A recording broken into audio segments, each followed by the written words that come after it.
Mm-hmm. 5, 4, 3, 2, 1. We're live. This is Ted Hicks from Late Night Parents. Ways to follow the show is latenightparents.com. We have Tony D in the queue What's good? for a not so late night special. Right, Tony right. D is he's got a double header today. Yes, I do. He's what else can we say? He's got 2 jobs today. He's covering LMP and then the Nonsensical Nonsense podcast, which is a 3-hour smorgasbord of chaos. We only do about an hour here. Right. You know, it depends. And we only go about once or so a week. Could change. You never know. Yes. Once we sign Tony up to that lucrative deal. Once we get a lucrative deal offered. Once we get a lucrative deal offered. Yes, sir. Personality extraordinaire. Let's get a few things. Let's handle some housekeeping. Tony D. Want to wish, an easy fast to all of those who were observing Yom Kippur. Yes.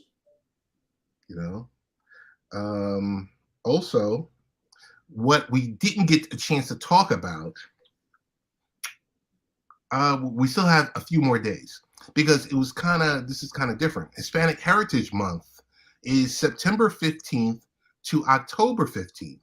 So technically, we still have a few days to talk about that, Tom. Maybe we'll talk about it tomorrow. Okay. Or, I just wanted to give a big shout out to Hispanic Heritage Month. Tone, we got a couple of things we're going to talk about. Episode is called Every Scar Tells a Story. Richard Roberts is in the queue. Not to cut you off, Rich. The Nonsense for Nonsense podcast starts at 6. This is supposed to be afterwards. Ted thought it was a good idea to do it before. I do too. Appreciate you coming through. Positive Helen, as always. Helen's in the house. What's up, Helen? So we got people popping up. Hey, appreciate it. Rich Roberts. Where was we again? I lost my thought. I'm sorry. Well, Hispanic Heritage Month. I'm gonna just leave that one up there. No, we're going to talk about Hispanic Heritage Month. Maybe if we do something tomorrow night, right? Because I want to give it its just due. Because it just needs to be that way. I think any nationality, any demographic getting their Heritage Month, that's respectful, in my opinion. I'm good. Yes, I'm definitely good with it. Yes, without a question. Tony D, we were supposed to do a broadcast last night. Yes. But I fell asleep. That happens. Who am I to deny anybody their rest when I got to get mine too? That happens. So no harm, no foul there. No harm, no foul there. I'm glad you guys came on early. I get to be here and see 2 legends, not a 4 or 5 in the morning. Yeah, it's a different time zone paying attention compared to the local jokes. You don't even want to look like watch the replay. I was told 4 p.m. Eastern time is the best time to air. Did you hear that? I have not heard that, but I will tell you that sometimes, depending on where your audience is, and on the former platform we were on, 8 o'clock was normally my time, and people from Australia will pop in, and from Europe. So we got 2 different parts of the world that would check us out. And I would try to schedule it specifically at that time. So if they looked for me to do any type of broadcast, I did it at that time on purpose because they knew I was coming, and just so I wasn't necessarily disappointing anybody. But now is a good time. After when I get off of work, says she agrees with me, Tony. Check the screen. 4 p.m. Eastern is 9 p.m. UK. So yes, I see it. Now certain parts of Australia, they're 14 hours ahead of us. So you think about their time and then add 2 hours plus, add 14 hours to it. They can be there. You know, it's a matter when your audience is going to be there. I always told people, my core watchers, my core viewers, I watched what time it was for them. Hmm. I tried to set something up to where they could watch, and we was covering global. Let me go ahead and say it. We're international live streamers, all right? We all got each other's back. We all try to. Oh, I didn't know that. I We've was been regional. I was we've regional been before I met no, Tony we've D. been international live streamers for I over was a year. regional. I used to go Wednesdays at 9 p.m. Eastern before I met Tony D. And then all of a sudden, the fandom happened. Everyone started virtually joining the room and joining the broadcast. I was like, who's this? Who's this? What's going on here? But it does depend. There are 3 time zones in Australia. That's true, but the farthest one was 14 hours, and I kind of formulate everything along those lines based on the people that showed up from that area. what about That's right, Rich. what about all my fans in Bahrain? There's a 12-hour difference. I have one fan in Bahrain. Not in Bahrain. No, should be 6. Yeah, 6 or 7 max. 6 or 7 max should be. Okay. Should be. You sure? Yeah. Oh, okay. Bahrain. I've been in that time zone. Tony, how you doing? Tony, how are you doing? I'm health improving, pushing myself to work. Did knock some things out that I've been trying to knock out all year. So the whole thing is to refocus, regenerate, restructure, and keep it going. Wow. What's up, Debbie? Wow. Debbie, how you doing? Wow. Debbie, tell them we on. Suddenly, everything becomes clear and makes sense in the world. Wow. Okay. Tony, we got a couple of things because I don't want to belabor, because I know you have a tight schedule because you are scheduled for the next 3 hours on the docket with someone else, an opposing show. Yes, a show that you started. A partnering live streamer. He looks forward to being on your show and you being on his. You do know that, right? He looks forward to being on your show and he looks forward to you being on his, just so you know. I do like Glick. I'm just playing around. Glick, I know. We love you. I don't love you. I don't love you. But dude, I will say this much for the record. It was great seeing you when you came up here. Now, what's going to have to happen is I'm going to have to fly to Atlanta. Jeeves. I know you're not too close to Atlanta. I'm an hour and a half away from Atlanta. For the record, I will be up there in November. I do have this going to my FB right now. Wait, you're going to be in New York in November? No, I'll be in Atlanta in November. I got a cousin getting married. You're going to be in Atlanta in November? I was told my presence is insisted. So I have to be there for that one. It's the day before my birthday. I don't know if I'm staying up there for my birthday. Smash that like button and subscribe. Dagnabbit.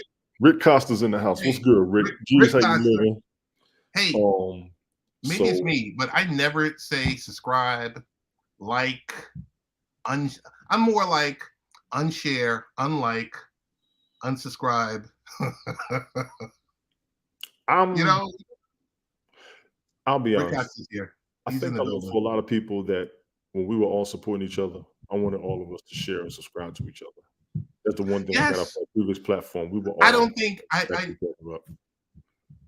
because of outside audience. Tony, we never really had to say.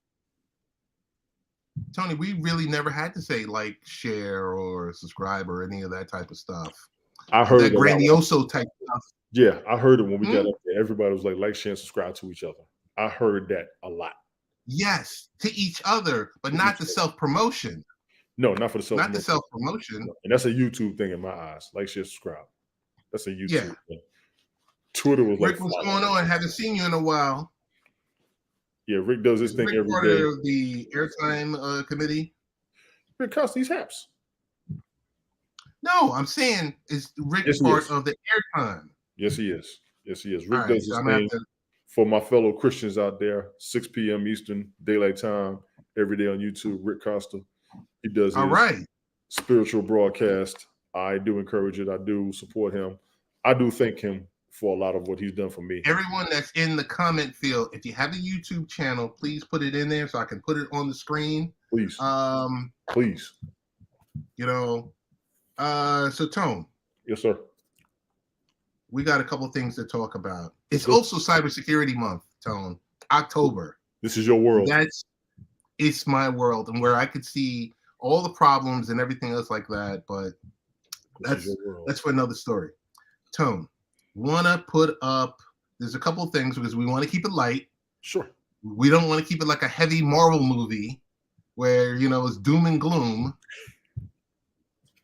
Hang on one second. No, I'm serious. It's okay. So this is not on. I just want your take on this right here. I'm gonna drop it right here. Look at Rich. We're working on it, Rich. Get back to the show outline. Oh Lord, they are not doing that, are they? Yeah, they are. Wow. So that's not going to be good. Real quick, I dare say I will be a critic of that move right there. I'm going this right here, a new app to resell unused groceries. There's a new app, everybody, these days, including the new one that lets users resell food items. Resellery is a grocery sharing app designed to help minimize food waste, as an estimated 1.3 tons of food items are wasted yearly at $1 trillion loss. Now, let's be clear. We just had a food shortage 2 years ago, didn't we? Yeah, we did. So now we got unused groceries. Y'all mind telling me what the hell's going on? I don't know. Y'all mind telling me? I don't know. I don't know. You got me. I'm lost on that one. I'm actually scared of what kind of food we're eating right now. I actually went to Sam's this morning. We was picking up some stuff for an event we got Friday for my job. We having a little extended lunch. Mm-hmm. I noticed how many chicken pot pies was in the freezer. Are there really this many chickens in the world, ladies and gentlemen? I guess so. Is there really that much ground beef in the world? Are there really this many briskets in the world? And now we got unused groceries for sale on an app. On an app. We need to think about this. I don't know how I feel about that. We'll jump real quickly into, I just want your take. Sure. For our sports fans and our non-sports fans, we're sorry for the next, 2 minutes. Tone, yeah. Aaron Judge breaks Roger Maris's AL home run record. I am so happy because they could stop breaking into the live sports as I'm watching on TV with Aaron Judge coming up to bat. I really am. I know I sound kind of like sour. I might sound real sour because he's a Yankee. I don't care.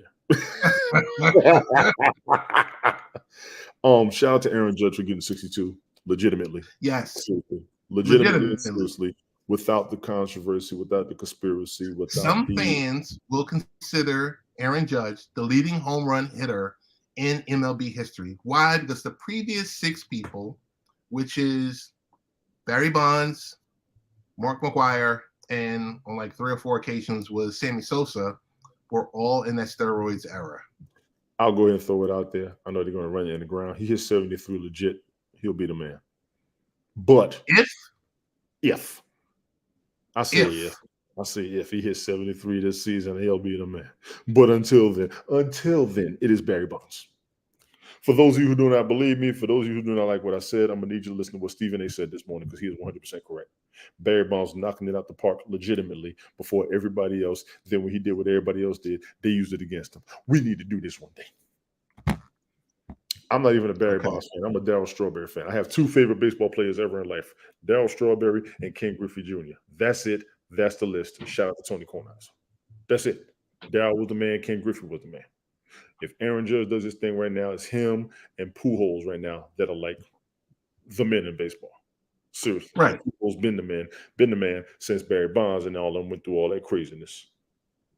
Aaron did it clean And I will say to this for our good friends Richard Roberts is Aaron not only did it clean, but he did it during this analytical era. So he did it when hitters are not seeing that same pitcher 3 times.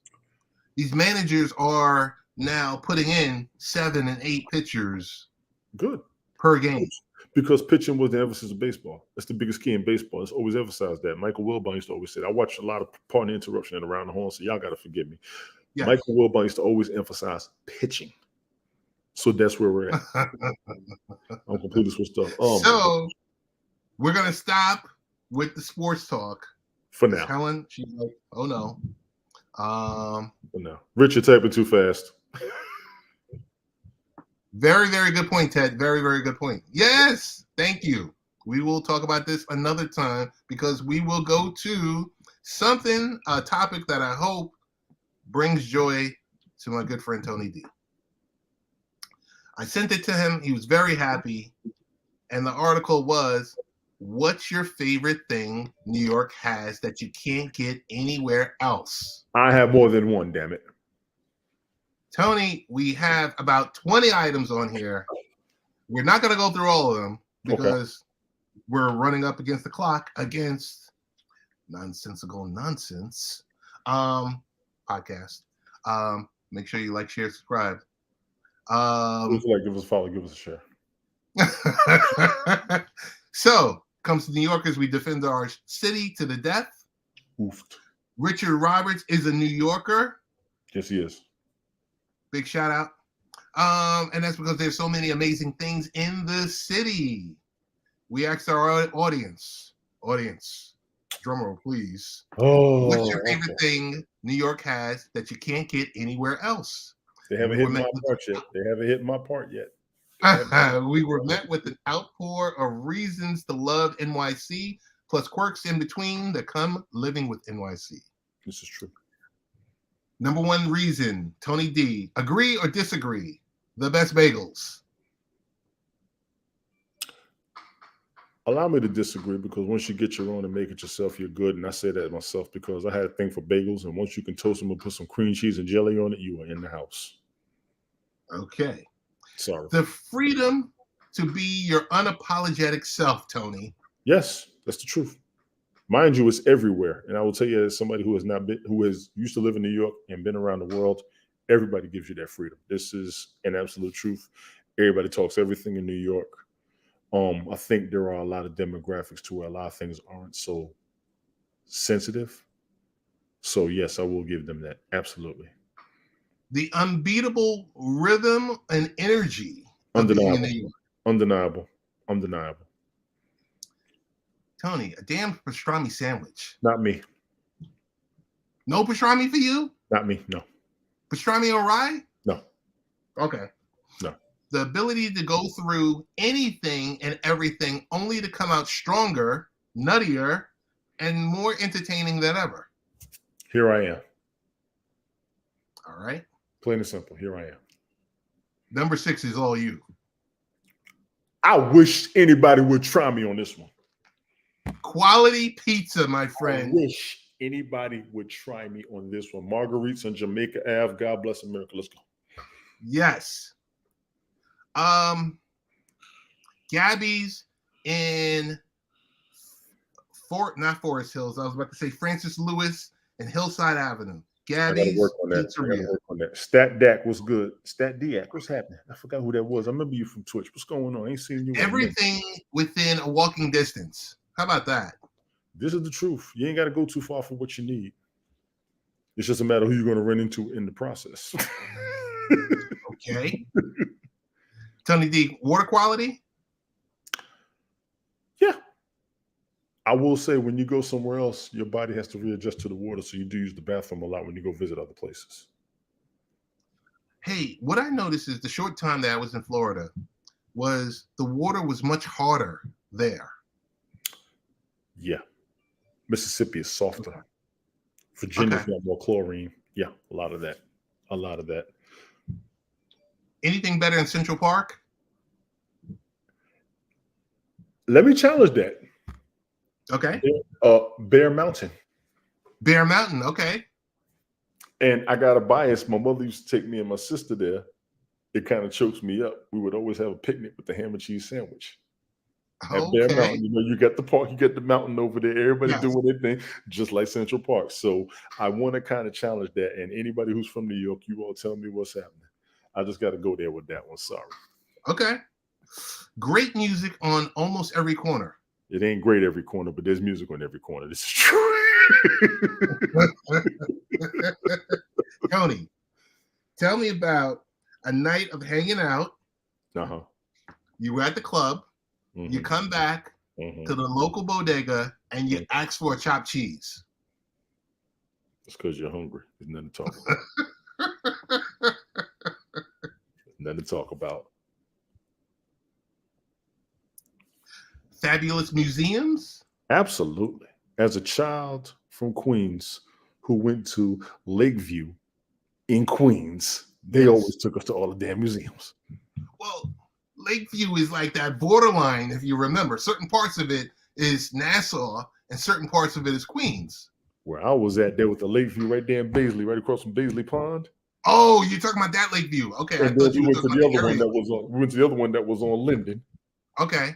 So I had to go through both of them. The one on Linden, we had class down in the basement. Gotcha. Yeah, so you know, that's the old school the late 70s, early 80s New York that I was a part of. So yeah. Tell me about going to a Broadway show. And I'm sorry I can't see the comments right now. Oh, the comments are rolling. Comments are rolling. I think being at a Broadway show, Broadway or remember- off-Broadway show. I remember going to see the Toy Soldiers as a child. You know, you got the Christmas time, and then with the Yes. Rockets. Yeah, that's just it. Yes. I think I went to go see Annie when I was a kid. I'm not sure. I was very young. I do remember walking out of there and us having to go on my like, don't let go of my hand. It's New York at Yes. night in the 70s. Do not let go of my hand. Period. That end of story. So, you know, when you finish the show, you hurry up and get the hell back home. Absolutely. Yes. Paying $3,000 a month for a broom closet of an apartment where the shower is in the kitchen. Nobody misses that. Let's be clear. Okay. Number 13, we skipped. We skipped or Yes. we need to skip? I think it needs to be said personally, and I'll make it honestly. Bring it back down for a second. Dollar slice? Number 13, diversity. Number 13, diversity. Oh, excuse me. Yes. Diversity, every nation, culture, religion, and color intertwines their lives together here every single day. This Good catch on is an absolute plus of major metropolitan New York. Any and everybody deals with each other any and every damn day. That's why they're not so damn sensitive. Other places you go to, you don't have that.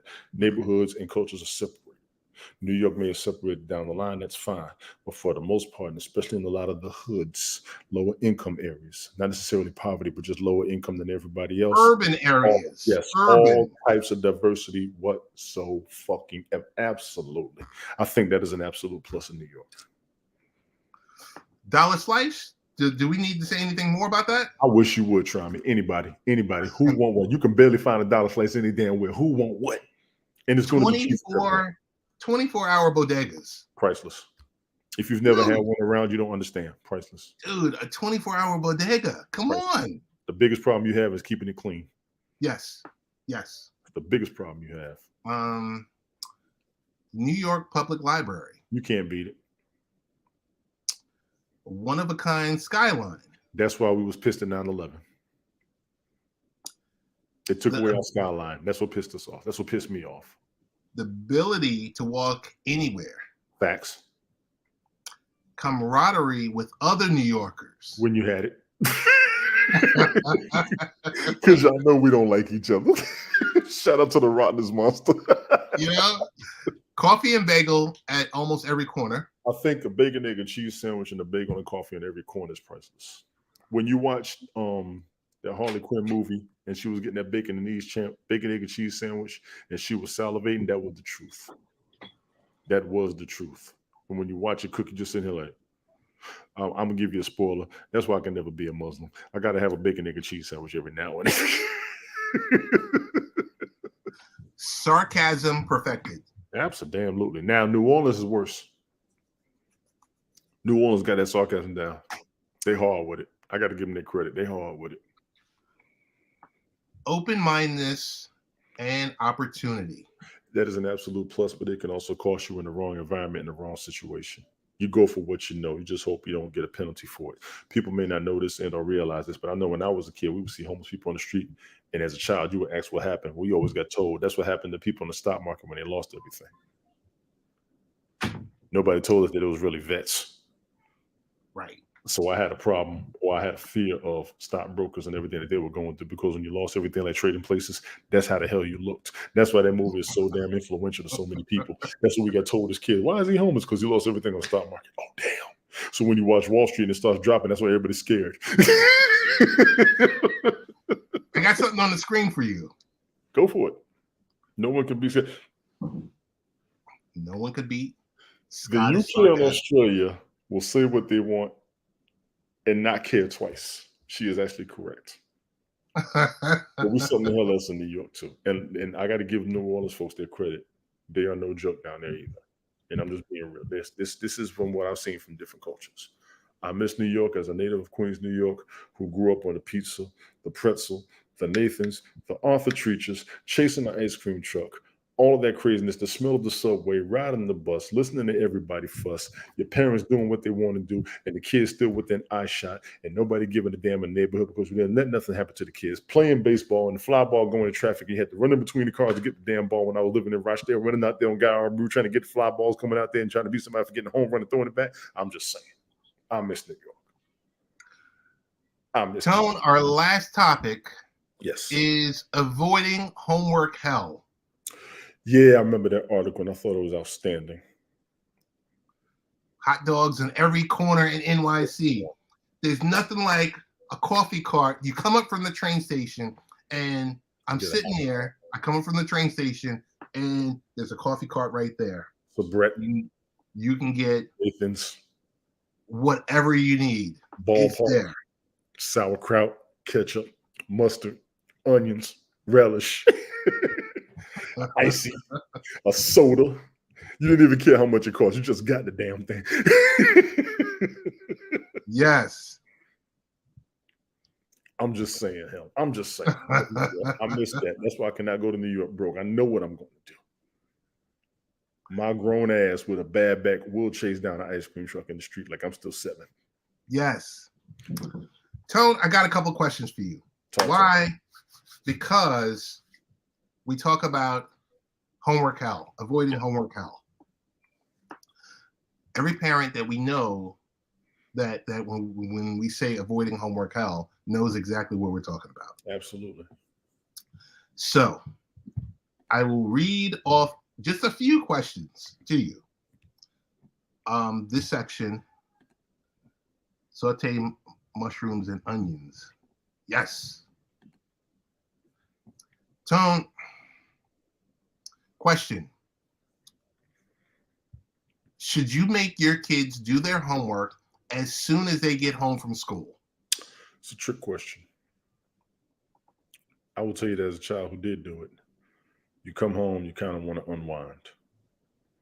It's best to get your homework done and then go outside, because sometimes you go outside and come back in and not want to do it. I've done both. You want to come home, you want to unwind. All right, go hang out with your friends for a little bit, come back inside, get cleaned up, have dinner, sit down, and while you can't sleep, go ahead and do your homework. But then you don't feel like doing it back then. So kids, I'm going to go ahead and tell you, when you get home, knock your homework out, then go hang out. We already know you got to be in before dark. You want to go see your friends, but your friends need to do the same thing. What do you say about to the parents who feel it's better to let them get a snack and some free play before they start? Thank you. Because I remember. Thank you. But to all the kids out there, one way or the other, before you go to bed, and you need to make sure you get your homework done. Mentally, you can't wait to get off the bus. You can't wait to go hang out. You can't wait to go see people, talk about the day, trip out over what's going on, go sit in the park, go hang out, just kind of unwind before you actually want to have to refocus on somewhere you didn't really want to be, because most kids don't want to be in school. It's like when we get off of work, we don't want to come home from work and then finish doing work. We want to come home, we want to sit down, we want to put the TV on, we want to see how the kids are doing. We got to figure out what's for dinner. That's the unwind mentality. So for the kids, they need to have the same thing, the same opportunity. What we do when they come home, you got homework, go do it now. Go use the bathroom, go wash your hands. I'll get you a snack, go do your homework. Not every parent is home every day. So the kids, first thing they need to do, you should do when you get home, honestly, as an aspect of responsibility, get what you need to do out the way. Then you can go be recreational. That's what we have to do as grown folks. And that's just the proper advice to give you. I know you want to come home, drop everything off, then go hang out to burn off some of the energy and frustration of what you didn't learn, what you didn't figure out, what you didn't want to deal with, and what you didn't feel like hearing. I know. But honestly, knock that homework out. Then go do everything else. You all will have the weekends. Some of y'all just sitting around, y'all bored. Now y'all got these damn devices. And I'm going to go ahead and say it because I'm guilty of being on my iPhone, my iPad, on my laptop, and watch TV at the same time. Get what you need to get done out the way first as a priority. Then go be recreational. Best advice, honestly. Best advice. Tone, what's your thoughts on, can the TV be on while schoolwork is happening? What about having the music on? I did. It'll divert your mind. Even though you can do what you remember, you still want to have your mind on something else. Because let's be clear, kids daydream. What do you want them daydreaming about? Something that they're good with, or some nonsense that they had to worry about, or a random imagination that's going to take them somewhere you probably don't want them to be. Once again, to all the kids, focus on the home as soon as you get home, get it over with. Then you can go ahead and do everything. What I used to do when I came home, we would come home, I put the TV on, I would do my homework while the TV was on. And I'm talking about the days when I was in New York, we came home, put on Channel 11, watching the still frame Thor, the still frame Hulk, the still frame Spider-Man. Right. And then you had the Tom and Jerry, and then you had the Woody Woodpecker and the Bugs Bunny, and then you had the Heckle and Jekyll. And then if you only had one TV in the house with the antenna, you had to sit down while your parents were watching soap operas. Now let's be clear, while they're watching soap operas, you can't focus. Wait, I gotta stop you for a second. Go ahead, because I'm about to go in. No, I gotta stop you for a second, because do you remember, this is before cable, so this is before like 1982, okay? You would have the TV and it'd be kind of staticky, and like your parents would go tell you, hey, go on over there and mess with the and you're trying to watch the TV like this while you're holding the internet. Yeah, I did all that. That was me. The whole damn episode, I'm like this. And then you try to let it go and walk away real slow. And the damn thing, when you got to get back over there, you got to hold it again. And then the antenna would get loose. So the minute you let it go, start drifting like this, different like that. I hate them days. I hate those days. But yeah, you got to, for us, we had stuff on TV in the afternoons. Now they got whatever on. They got whatever on. It's like the soap opera, Wild Cowboy show. Crazy. For me, I couldn't concentrate with the soap opera because I hated soap operas. The only reason why I hated soap operas because they were interfering with my cartoons. We had one TV in the house.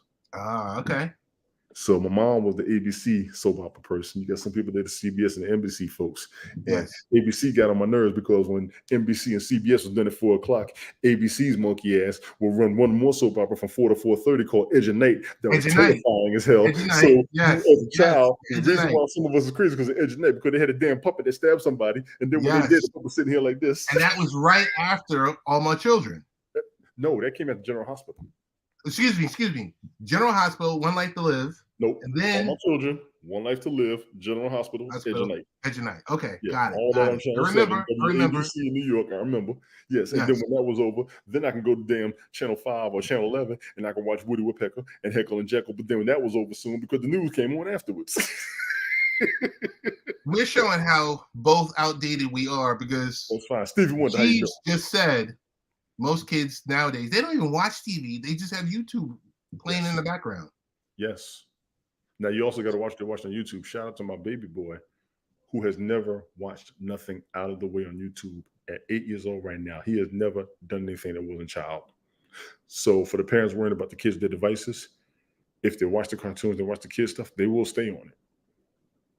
These other kids will show him all this other stuff. He doesn't run to the advertisements. He'd be like, listen, can I check this? No.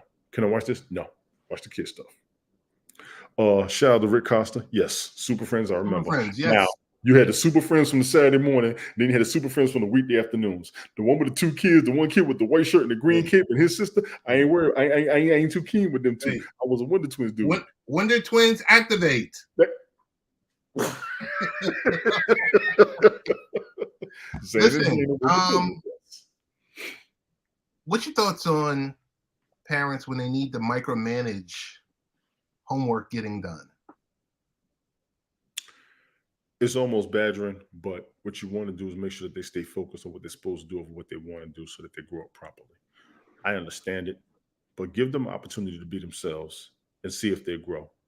I think one thing we don't do enough of as parents is let them grow within themselves. Even with my boys, I will let them run or whatever, but I keep my eyes on them before they say, "Hey, don't do that.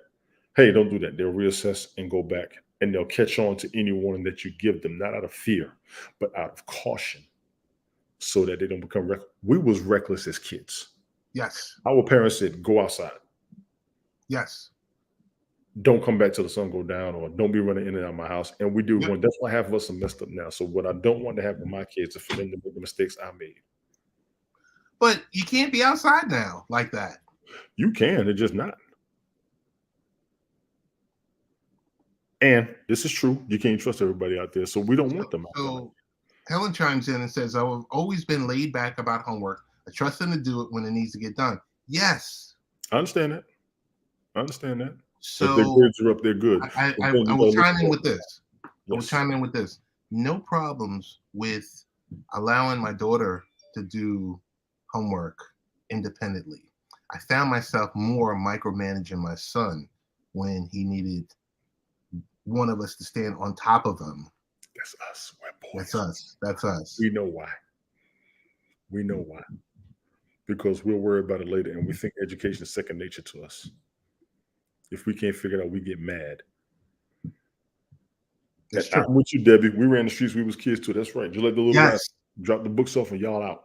Everybody in the neighborhood meet up. All right.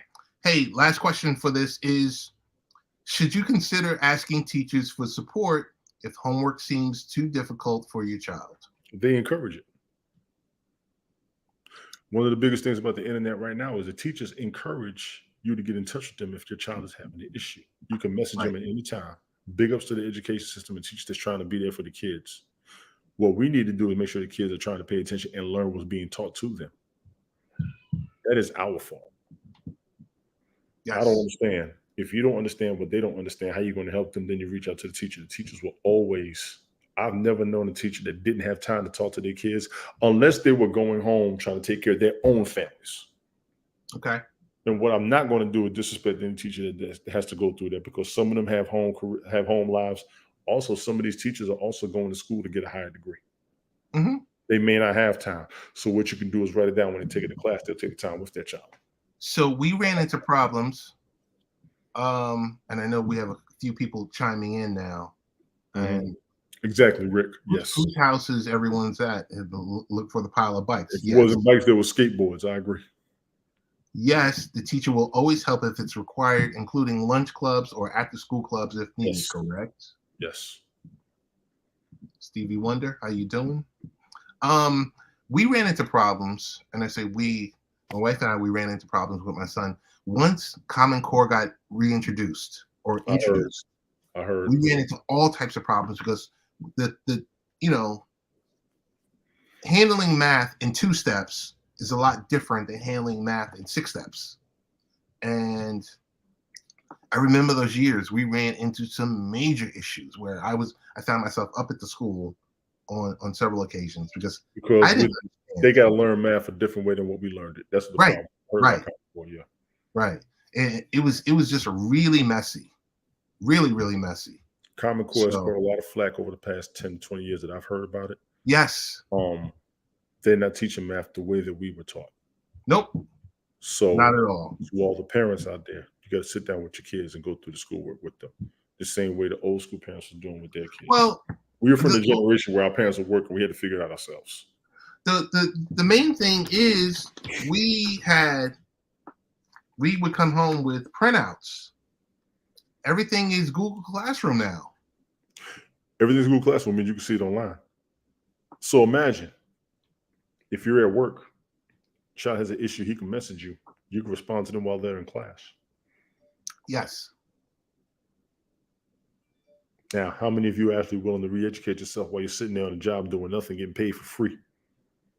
While you're running the internet, you could be sitting there going through your Tony, you talking about me? No, I'm talking about a bunch of folks. I'm talking about a bunch of you bubble busters out there. And I'm Oh very my good at goodness. being on the internet, but I will sit down with Jason when he's trying to figure out a word. Here's a word he doesn't know. He'll ask me about it. I'll tell him how to properly pronounce it. He'll look it up. He gets some of that from his mom. He also gets it from me. Let's look up what this word means. You get the brain going. Let's not teach these kids to be obedient. Let's teach them how to think. Yeah. It's the strongest thing I would tell everybody as a parent. What I Yeah. don't tell my boy, I don't tell my boys what to do. I want to see how they're going to think about what they're going to do as they watch my actions. Well, Seriously. we're there to provide that guidance because you want them to think on their feet. You want them to think independently. Absolutely. And then every now and then they're going to lean back and they're going to say, well, we hope for them to lean back to say, hey, mom, dad, here's the situation. What do you think about it? Yeah. And you got to give them your aspect. Mind you, your aspect is half of their mentality. Right. The other parent is the other half of their mentality. So you're going to hit enough of their brain to where they're going to consider it. But you got to make sure that both sides are thinking properly so that your child can move forward. As he should, it's natural curiosity. Yes. Yep. They're going to draw their own conclusion, but just give them the proper aspect as best as possible. Don't let them be random. My days always tell me you're going to have to make your own decisions. Hey, I do want to thank Helen Wallace, Leggy Lady, yes. Rick Costa, yes, Jeeves, my twits, Mr. Twits, Debbie McCabe, yes. Rich Roberts, and all for State of Deek. Stevie Wonder's around. Stevie Wonder's around. One of our number one followers. For coming in here and joining us for a quick 40 or so minutes. Yes. Tone, want to ask you best ways to get in contact with you. What shows are you coming up on next, as we're about 10 minutes away from go time for you, sir? We're good. I'm about to be on the Nonsensical Nonsense podcast with Glick and Jeff Hawk. 6 to 8 Mondays, 6 to 9 Wednesdays and Saturdays. You can always find me here, latenightparents.com. My man, Ted Hicks. I appreciate it from day one. It's been over a year we've been broadcasting now. I'm grateful. Sir. Honestly, thank you. Follow this show, ladies and gentlemen, latenightparents.com, Ted Hicks. You can also find me on the Sunday Night Smoke podcast, my man, Ace World. We do it Sunday, 7 to 7:30 or 7:30 to whenever, depending on his schedule. The same way we got to follow Ted's schedule. myself, you can find me Instagram, TONYTON72. YouTube, you can find me as Tony D. I got to throw the link up here because I know there's a million Tony D's up there. You can find me on Twitter, TONYTON163. You can find me on TikTok, TONYTON19723. I tend to broadcast whenever about whatever. Recently, I've been working on the Fantasy Football League we created for free amongst a few of us who are live streamers. It is the Belt Kings Fantasy Football League. We do broadcast once a week. I'm probably going to do one tonight, maybe tomorrow before the game, definitely on Sundays. What else do I have going on? Follow my man Rich Roberts. He's on Twitch in the morning. Fireman Rich. Yes. Check him out. Big ups to my man Fireman Rich. He's been a supporter for quite some time. I am grateful to that brother for real. He's all right with me, fellow Air Force veteran. Very clean broadcast in the morning, same way this is a clean broadcast in the afternoon. So, like I said, this is something we're doing on a formal platform. We're trying to build our own network, and I'll be damned if we ain't got a good group of shows amongst ourselves. I might be the craziest one. I might be one of the craziest ones. Follow Lego Lady 01, Helen on the radio. She does a lot of synth music. She's on 365 radio. Big ups to her. She has been definitely influential with helping me on what I need to do on the internet, what I need to do live streaming, how I need to improve upon what I've been doing. And that's for real. She's not the only one, but she has been very instrumental, and I am grateful to her. I do thank you, Helen. Seriously, I do. If you don't know, now you know. Now you know. Who else we got up here? Rick Costa. He does his spiritual broadcasts every afternoon, 6 o'clock. He's been broadcasting every day for almost 7 years now. I think coming up on the 7-year anniversary. Rick. Every day for 7 years. Yes, every day he does a good spiritual broadcast. I ain't mad at him. God bless you. I'm not mad at him for real. For real. Don't forget Jeeves. Jeeves is always Mr. Twix. He's on Twitch. He's on YouTube. He's all over the place. He DJs. Jeeves plays all the music. That's my man right there. He's been very instrumental in his assistance as well. Jeez, I am grateful for you as well, man. Straight up. Thank You you bet. to once again to Debbie, always being there and supportive. Debbie's always been the number one follower. Debbie, I do thank you. You already know, damn it. She's an older woman, but she talks junk with the rest of us, just like Nancy and just like a few of them other folks. If y'all don't understand something, deal with some people from around the world. We have a ball with each other, and you're just gonna have to get mad at us. Wait till we get big. Wait till we get big. You know, very shortly, people are going to say, "Hey, who are those two older gentlemen on the screen?" It's coming. It's coming. It's right around the corner. Right You got around the Bill corner. Nye and Kornheiser. Back in the days in New York, we had Yes. John Johnson and Roger Grimsby. Yes. You know? Roger Grimsby. There you go. Hey, folks, want to thank you for coming through. We are out. Peace, Later. y'all.